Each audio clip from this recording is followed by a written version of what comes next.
Good morning mga kasingkit ko dyan, mga pare, mga kumpare, mga kaibigan ko dyan. Meron tayong problem solving sa Blackboard natin. Ano dyan, kwento dyan tungkol sa sabungan. Paliwanag ko sa inyo. Okay, let's start.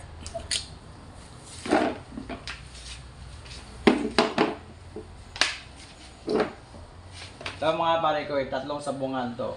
1, 2, 3. Tatlong sabungan. Pagpasok mo sa sabungan, may bayad na 100 entrance. Kaya lagyan kong W yan kasi win. Ibig sabihin yan, win.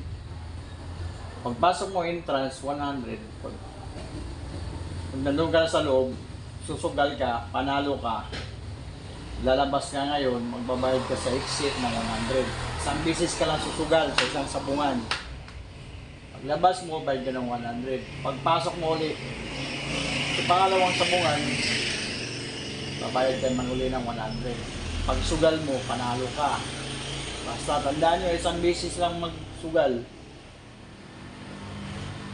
Pag panalo, paglabas, babayad ka exit 100. Papasok ka naman uli sa pangatlong sabungan. Babayad ka naman uli ng 100.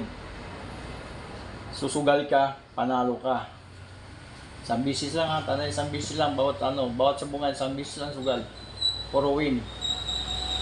Paglabas mo, babayad ka sa exit ng 100.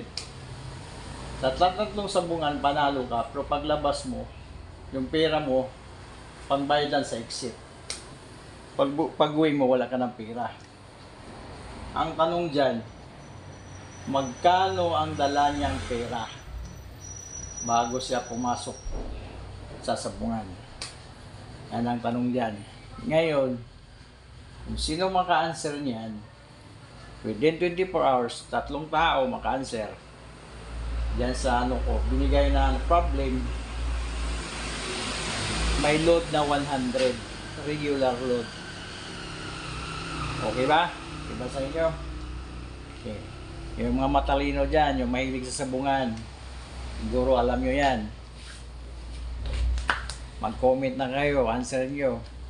Yung solusyon nyo, ilagay nyo sa papel kung magkano yung pag-solve nyo, yung solusyon. Picturean nyo, send nyo sa akin. Send nyo dyan sa post ko para makikita ko kung paano nyo nakuha yung answer. Okay ba? Okay.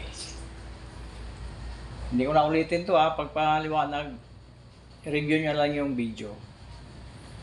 Okay na mga pare ko? Okay na? Okay na?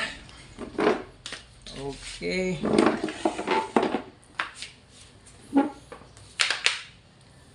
Basta tandaan nyo, kailangan may solusyon Pakita nyo, i-send nyo sa akin. Send nyo sa comment section. Okay, bye bye mga pare ko.